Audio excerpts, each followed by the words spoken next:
ஒரு மனிதன் என்ன பிரார்த்தனை செய்தாலும், எத்தனை மந்திரங்கள் உருயேற்றினாலும், எத்தனை அபிஷேகங்கள் யாகங்கள் செய்தாலும் கூட அவனிடம் உதவும் குணம் இல்லை என்றால் இறையருளை பெற முடியாது.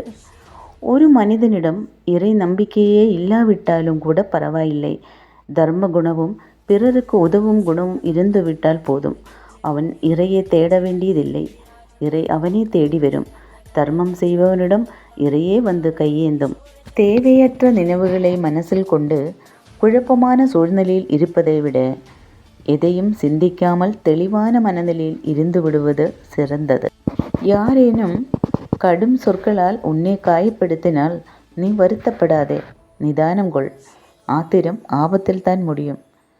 இனிமையான பழங்கள் உள்ள மரத்தின் மீது சிலர் கற்களை வீசத்தானே செய்வார்கள். உன் மனம் உடைக்கப்படும் ஒவ்வொரு தருணமும் நீ உருவாக்கப்படுகிறாய், செதுக்கப்படுகிறாய்.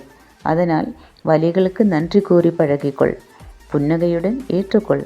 முடியும் என்ற வார்த்தையில் உனக்கு நம்பிக்கை இருந்தால் உன் வாழ்க்கையில் நீ கடக்கும் பாதையில் முடியாத என்ற வேலிக்கு இடமிருக்காது. சிந்தித்து செயல்படு, இந்த நிலையும் மாறும். எதையும் தூரத்தில் இருந்து பார்த்து நம்பாதீர்கள். அங்கே என்ன நடக்குது, என்ன நடந்தது என்று தெரியாமல் கதைக்காதீர்கள்.